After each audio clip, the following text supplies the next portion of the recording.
नमस्कार, बहुत स्वागत है आप सभी का। आप देख रहे हैं इंडिया न्यूज। आपके साथ मैं हूं ममता तिवारी। शुरुआत इस बुलेटिन की फटाफट खबरों के साथ। प्रधानमंत्री नरेंद्र मोदी ने पीएम किसान योजना की 13वीं किश्त के रूप में 8 करोड़ से अधिक किसानों के बैंक खातों में 16,800 करोड़ रुपए की राशि जारी की। प्रधानमंत्री किसान सम्मान निधि योजना के तहत पात्र किसानों को हर 4 महीने में 2,000 रुपए की 3 समान किश्तों में प्रतिवर्ष 6,000 रुपए का वित्तीय लाभ दिया जाता है। पीएम मोदी आज एक दिन के कर्नाटक दौरे पर आएंगे, जहां पीएम शिवमोगा में 3,600 करोड़ रुपए और बेलगावी में 2,700 करोड़ रुपए की विकास परियोजनाओं का उद्घाटन और शिलान्यास करेंगे। शिवमोगा में पीएम हाल ही में बने एयरपोर्ट का उद्घाटन करेंगे, जिसे करीब 450 करोड़ की लागत से तैयार किया गया है। यहां हर घंटे 300 पैसेंजर्स के ठहरने का इंतजाम किया गया है।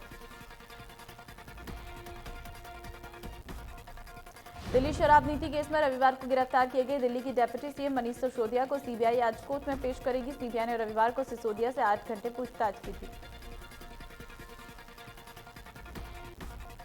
सीबीआई का आरोप है कि मनीष सिसोदिया ने शराब घोटाले में आपराधिक साजिश रची और उन्होंने सबूतों को मिटाने की कोशिश की। सिसोदिया ने रविवार की रात सीबीआई हेडक्वार्टर में गुजारी।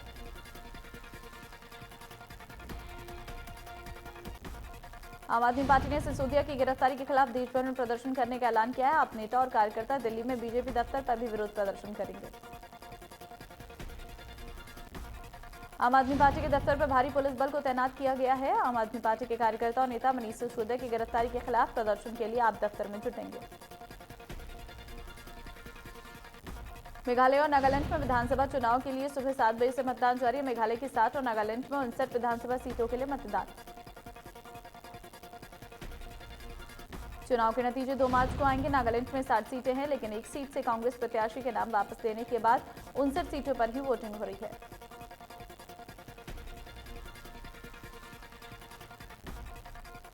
अमेरिकी विदेश मंत्री एंटोनी ने ट्वीट कर कहा है कि G20 विदेश मंत्रियों की बैठक में हिस्सा लेने के लिए 1 मार्च को भारत आएंगे और 3 मार्च तक रहेंगे। साथ ही भारतीय वरिष्ठ अधिकारियों से मिलेंगे।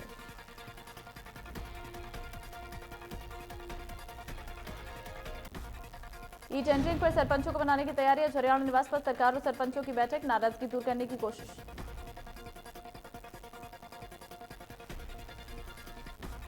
सीएम मनोहर लाल ने कहा है कि लोगों की शिकायतों को दूर करने के लिए अगर सरकार को पॉलिसी में बदलाव करना पड़ता है तो हम वो भी करते हैं। इस दौरान सड़कों की बदहाली पर मुख्यमंत्री ने बताया कि हरियाणा में करीब 2,500 किलोमीटर सड़कों का पुनर्निर्माण किया जाएगा। विप्लव देव ने 2024 में केंद्र प्रदेश में कांग्रेस की सरकार बनाने पर कहा है कि कांग्रेस के स्वभाव में वंशवाद बसा है। कांग्रेस का दिवालिया निकल चुका है। कांग्रेस में कोई लीडरशिप नहीं है।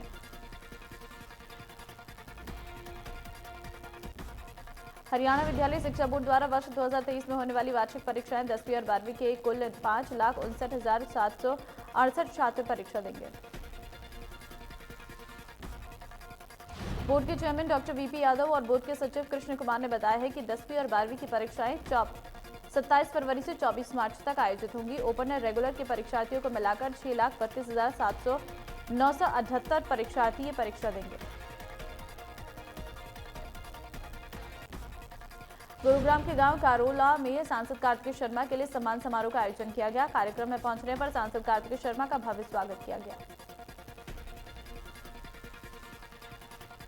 कार्तिकेय शर्मा का फूल मालाओं के साथ स्वागत करने के साथ ही पगड़ी पहनाकर उन्हें सम्मानित किया गया। मौके पर पूर्व केंद्रीय मंत्री विनोद शर्मा के लिए कलाकार ने एक विशेष रागिणी भी बनाई।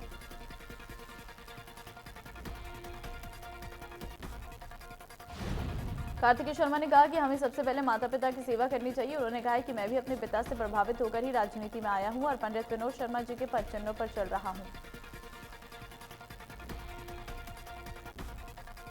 कार्तिकेय शर्मा ने कहा कि पंडित विनोद शर्मा ने हमेशा लोगों के हक की आवाज उठाने का काम किया है। उन्होंने कहा है कि मैंने भी कई बार मुद्दे संसद के पटल पर उठाए हैं और आगे भी लोगों की आवाज उठाने का काम करता रहूंगा। यमुनानगर के अर्जुन नगर थाना क्षेत्र में एक मजदूर को धमकाने पर विवाद इतना बढ़ गया कि एक पक्ष ने दूसरे पक्ष पर तलवारों, सरियों और लोहे की रॉड से हमला कर दिया। हमले में कई लोग घायल हो गए, जिन्हें यमुनानगर के अस्पताल में भर्ती कराया गया। पुलिस ने मामला दर्ज कर लिया है और आगामी कार्रवाई शुरू कर दी है। नूह के नगीना थाना अंतर्गत भादस और सादीपुर गांव की सड़क पर 22 फरवरी को नकली सोने की ईंट के साथ मिली एक व्यक्ति की लाश। मामले में 2 आरोपियों को गिरफ्तार किया गया। हत्या को वारदात को अंजाम देने वाले आरोपी पंजाब के रहने वाले हैं। इस वारदात को 3 लोगों ने अंजाम दिया है। रादौर के नाहरपुर गांव में एक 20 वर्षीय युवती की मौत पर उसके पिता और ताऊ पर ऑनर किलिंग के आरोप लगे हैं। घटना के बाद क्षेत्र में सनसनी। DSP Radaur Ajay Gulia police team के साथ मौके पर पहुंचे, जहां फिंगरप्रिंट एक्सपर्ट की टीम को भी बुलाया गया। टीम ने मौके से साक्ष्य जुटाकर छानबीन शुरू कर दी। नूह में सांप्रदायिक तनाव बढ़ने और शांति भंग होने की आशंका के मद्देनजर हरियाणा सरकार ने 28 फरवरी तक इंटरनेट सेवाएं बंद कर दी है। वॉइस कॉल को छोड़कर मोबाइल नेटवर्क पर दी जाने वाली सभी डोंगल सेवाएं अस्थायी रूप से बंद कर दी रहेंगी। दरअसल नासिर जुनैद हत्याकांड के बाद श्रीकांत के पत्नी के साथ हुई बर्बरता के बाद नूह के हालात खराब चल रहे हैं। वहीं हरियाणा सरकार की ओर से चेतावनी जारी की गई है कि आदेश के उल्लंघन का दोषी पाए जाने वाले किसी भी व्यक्ति पर संबंधित प्रावधानों के तहत कानूनी कार्रवाई की जा सकती है। मुख्यमंत्री मनोहर लाल ने नूह में इंटरनेट बंद करने के फैसले पर प्रतिक्रिया देते हुए कहा कि प्रशासन ने फैसला लिया है तो सोच समझकर ही लिया होगा।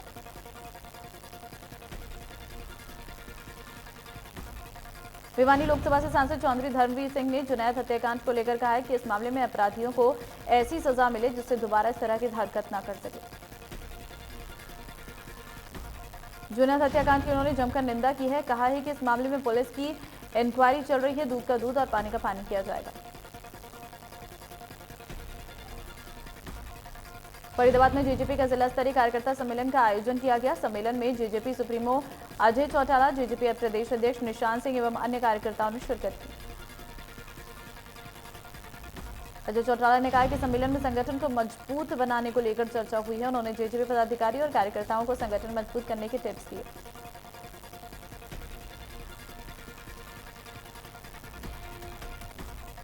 भिवानी में राज्यसभा सांसद जीपी वत्स भिवानी के 648वें स्थापना दिवस पर आयोजित कार्यक्रम में मुख्य अतिथि के तौर पर उपस्थित हुए। कार्यक्रम की अध्यक्षता विधायक घनश्याम शराफ ने की। जीपी वत्स ने कहा कि बीजेपी सरकार ने फौजियों के लिए बेहतरीन कार्य किए हैं। फौजियों को 1 रैंक 1 पेंशन का तोहफा दिया है। 1 लाख करोड़ रुपए से भी अधिक सैनिकों को फायदा दिया है।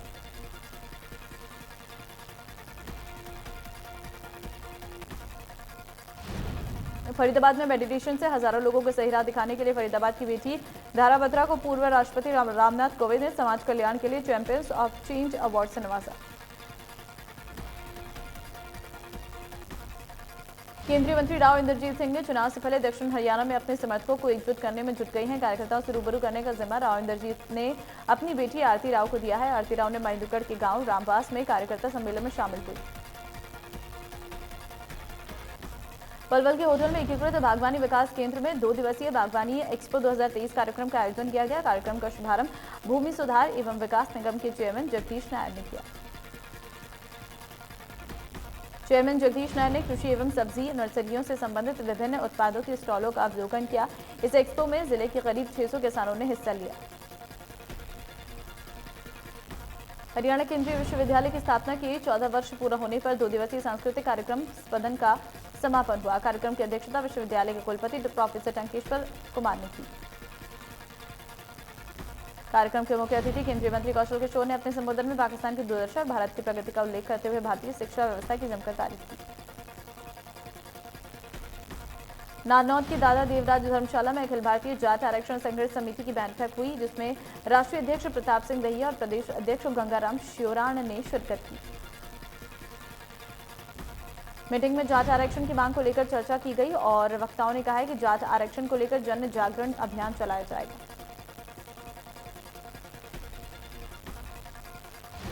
हरियाणा सरकार के 2023-24 बजट में गुरुग्राम से पचगांव और चौक तक मेट्रो कनेक्टिविटी की मंजूरी दी गई है, जिससे उद्यमियों के साथ लोगों में भी काफी खुशी की लहर है। खेल की दौलत टोल की वजह से गुरुग्राम और न्यू गुरुग्राम 2 हिस्सों में बंट गया था, लेकिन मेट्रो कनेक्टिविटी के बाद से लोगों को काफी राहत मिलेगी। मेट्रो की सौगात के लिए लोगों ने मुख्यमंत्री का धन्यवाद किया। चरखी दादरी की 6 मुख्य सड़कें बिल्कुल जर्जर हो चुकी है। 2 साल बाद भी निर्माण नहीं होने से लोगों को परेशानी झेलनी पड़ रही है। प्रशासन ने भी शिकायत के बाद भी समस्या का समाधान नहीं हो रहा। पलवल के आलीमेव गांव में पंचायती जमीन पर गलत तरीके से पूर्व सरपंच ने मिलीभगत कर पट्टे कर अवैध कब्जा कर लिया है।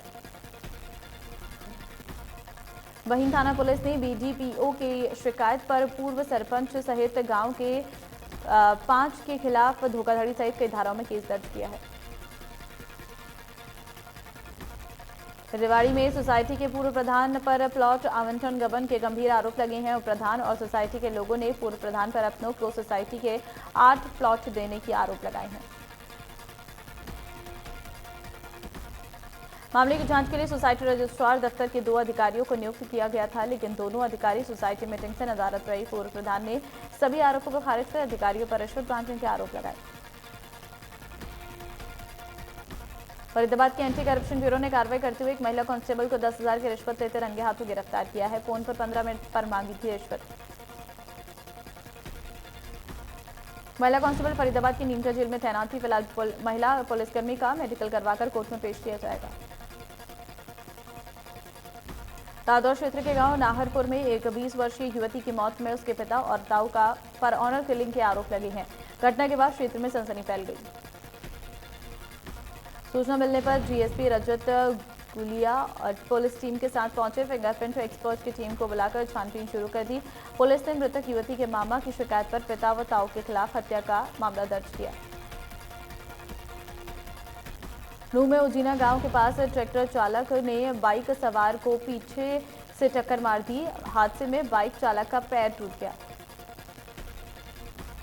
वहीं हादसे के बाद ट्रैक्टर चालक मौके से फरार हो गया। फिलहाल घायल बाइक चालक को अस्पताल में भर्ती कराया गया और पुलिस ने मामला दर्ज कर जांच शुरू कर दी है।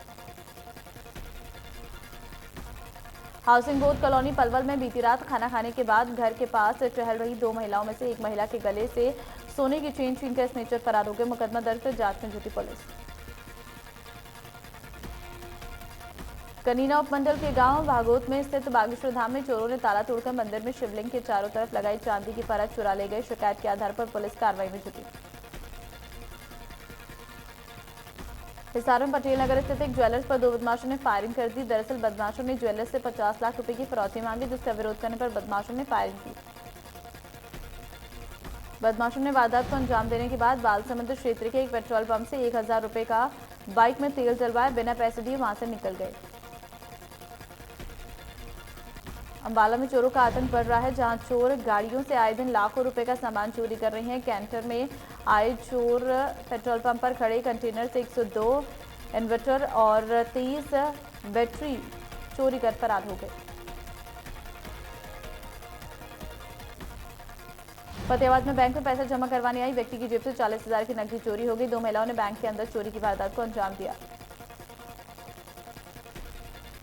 पुलिस ने मदन लाल निवासी गांव बीगड़ की शिकायत पर 2 अज्ञात महिलाओं के खिलाफ मामला दर्ज किया। सीसीटीवी में पूरी वारदात कैद।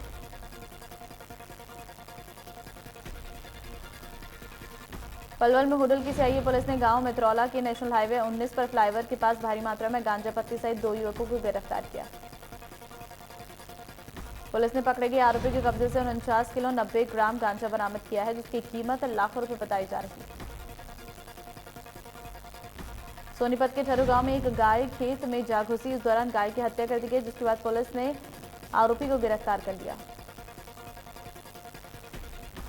सिद्धू मूसेवाला मर्डर केस में पुलिस पंजाब के तरनतारन जेल में बंद आरोपियों के बीच झड़प हो गई, जिसमें गैंगस्टर मनदीप तूफान समेत 2 लोगों की हत्या कर दी गई। वहीं गैंगवार में गैंगस्टर घायल हो गया, जिसे इलाज के लिए अस्पताल में भर्ती कराया गया। छत्तीसगढ़ के रायपुर में कांग्रेस अधिवेशन में राहुल गांधी ने कहा कि भारत जोड़ो यात्रा से बहुत कुछ सीखा। सालों का जो दर्द था, जैसे हमने उसके साथ पकड़ा, उसका दुख दर्द समझ गए। कांग्रेस अध्यक्ष मल्लिकार्जुन खड़गे ने कहा, चंद लोग इस देश की संपत्ति को लूट रहे हैं। हमारे पैसा और संस्कृति संपत्ति से एक संपत्ति खरीदकर मोदी जी एक व्यक्ति को दे रही हैं। मल्लिकार्जुन खड़गे ने कहा है कि उस अडानी को इतना बड़ा बना रहे हैं कि वो एक व्यक्ति आज हाथी के जितना मोटा बन गया है। बीजेपी प्रवक्ता संबित पात्रा ने राहुल गांधी पर पलटवार करते हुए विश्व भारत को स्मार्ट स्पॉट मान रही हैं, तो राहुल और कांग्रेस अपने भाषण में ऐसा बता रहे हैं जिससे देश बर्बाद हो गया है, निराशा है। उन्होंने कहा राहुल गांधी ने माना है कि जम्मू कश्मीर में चारों तरफ तिरंगा लहरा रहा है और मोदी सरकार की उपलब्धि माना है। राहुल ने कहा है कि आतंक प्रभावित पुलवामा और अनंतनाग में उन्होंने तिरंगा देखा। नेपाल में 2 महीने पहले बनी पुष्प कमल दहल की सरकार से उप प्रधानमंत्री राजेंद्र सिंह लिंगदेन समेत राष्ट्रीय प्रजातंत्र पार्टी के 4 मंत्रियों ने इस्तीफा दे दिया। प्रचंड की सरकार ने गठबंधन से बाहर जाकर राष्ट्रपति पद के लिए विपक्षी पार्टी नेपाली कांग्रेस के रामचंद्र पौडेल को समर्थन देने की घोषणा की है। इससे नाराज आरपीपी के मंत्रियों ने सरकार से हटने का फैसला किया। बलूचिस्तान के खुजदार जिले में विस्फोट हो गया है जिसमें 2 पुलिसकर्मियों की मौत हो गई जबकि 2 घायल हो गए।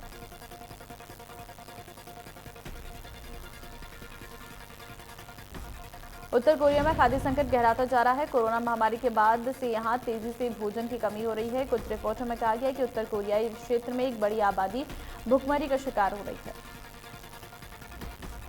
अफगानिस्तान के फैजाबाद में 273 किलोमीटर उत्तर पूर्व में ये भूकंप आया। रिक्टर स्केल पर इसकी तीव्रता 4.3 मापी गई।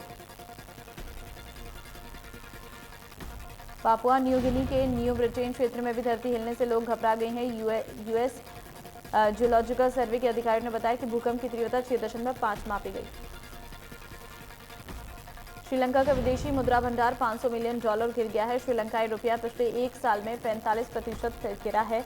यहां एक अमेरिकी डॉलर की कीमत 365 रुपये हो गई है।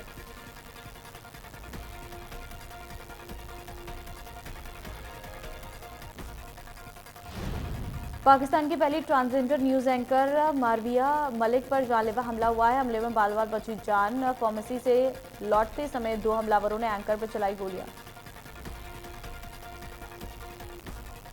चीनी जासूसी बैलून खत्म करने से पहले अमेरिकी पायलट ने ली सेल्फी। अमेरिकी रक्षा विभाग पेंटागन ने जारी की तस्वीर। घटना के बाद अमेरिका और चीन के संबंध में तनाव। यूक्रेन रूस के बीच चल रहे संघर्ष को अभी तक कोई रास्ता नहीं नजर आ रहा है। इस युद्ध का असर ऊर्जा समेत अनेकों क्षेत्रों पर पड़ रहा है। जानकारी के मुताबिक रूस ने पोलैंड के लिए पाइपलाइन से तेल की आपूर्ति रोक दी है।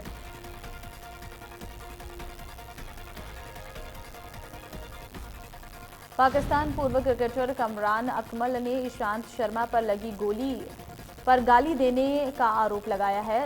कहा कि 2012 में बेंगलुरु में हुए मैच के दौरान तेज गेंदबाज ईशांत शर्मा ने उन्हें दी थी गाली। ऑस्ट्रेलिया ने शानदार प्रदर्शन करते हुए वुमेन्स T20 वर्ल्ड कप 2023 का खिताब अपने नाम कर लिया है। 26 फरवरी को केप टाउन के न्यूलैंड मैदान पर आयोजित फाइनल मुकाबले में ऑस्ट्रेलिया ने मेजबान साउथ अफ्रीका को 19 रनों से शिकस्त दी। ऑस्ट्रेलियाई टीम ने खिताब जीतकर साबित कर दिया है कि वुमेन्स क्रिकेट में उनकी बादशाहत को चुनौती देना मुश्किल है। ऑस्ट्रेलिया ने लगातार तीसरी और कुल मिलाकर 6ठी बार महिला T20 वर्ल्ड कप का खिताब जीता। भारतीय क्रिकेट टीम के ऑलराउंडर शार्दुल ठाकुर अपनी शादी करेंगे। हल्दी सेरेमनी में जमकर किया डांस। मराठी रीति रिवाजों से गर्लफ्रेंड मिताली संग कर लेंगे 7 फेरे। टीम इंडिया में उपकप्तान की नहीं है जरूरत। पूर्व भारतीय कोच रवि शास्त्री ने टीम प्रबंधक को दी सलाह। कहा भारतीय टीम में उपकप्तान नियुक्त करने से बढ़ती है जटिलताएं। फिल्म हेरा फेरी 4 में दर्शकों को अक्षय कुमार, सुनील शेट्टी और परेश रावल कॉमेडी को जबरदस्त डोज देते नजर आएंगे। दावा किया जा रहा है कि फिल्म में संजय दत्त की एंट्री भी हो गई है। अक्षय कुमार की फिल्म सेल्फी की क्वालिटी दर्शकों को पसंद नहीं आ रही है। फिल्म ने दूसरे दिन 3.30 करोड़ रुपए की कमाई है। कार्तिक आर्यन भी इस साल शहजादा के जरिए दर्शकों तक पहुंचे हैं, मगर उनकी ये फिल्म फीकी साबित हुई है। ओपनिंग डे पर ही इसकी शुरुआत सुस्त रही। फिल्म ने अब तक 28.50 करोड़ रुपए का कलेक्शन किया। शाहरुख खान की पठान की चमक बॉक्स ऑफिस पर बरकरार है। 25 जनवरी 2023 को रिलीज हुई फिल्म के कलेक्शन में 32वें दिन फिर उछाला है। इसी के साथ घरेलू बॉक्स ऑफिस पर फिल्म का कुल कारोबार 530.18 करोड़ हो गया। आंटमैन 3 सिनेमाघरों में पिछड़ती जा रही है। फिल्म ने 8वें दिन 1.19 करोड़ का कलेक्शन किया। इसके बाद फिल्म की कुल कमाई 34.59 करोड़ हो गई है। हाल ही में संजय दत्त ने फिटनेस गोल देते हुए सोशल मीडिया पर एक वीडियो शेयर किया है जिसमें संजय दत्त जिम में पसीना बहाते नजर आ रहे हैं। इस पर फैंस जमकर प्यार लुटा रहे हैं। बॉलीवुड एक्ट्रेस सारा अली खान को हाल ही में मुंबई एयरपोर्ट पर स्पॉट किया गया, जिसकी तस्वीरें सोशल मीडिया पर वायरल हो रही। फिल्म एक्ट्रेस उर्वशी रौतेला ने अपना 29वां जन्मदिन मनाया। उन्होंने इंस्टाग्राम पर अपनी बर्थडे सेलिब्रेशन की तस्वीरें शेयर की। शिल्पा शेट्टी ने मुंबई के एक इवेंट में शिरकत की, जहां उन्होंने बेहद चीप नेक आउटफिट पहना था और उसके बाद एक व्हाइट कोट में ले रखा था, जिस पर सोशल मीडिया पर यूजर्स ने उन्हें ट्रोल किया। फिल्म आरआरआर ने इतिहास रच दिया है। मशहूर निर्देशक एस.एस. राजामौली के निर्देशन में बनी इस फिल्म का नाटू नाटू गाना भी जबरदस्त धमाल मचा रहा है। हाल ही में कोरिया दूतावास के स्टाफ ने इस गाने पर जमकर डांस किया।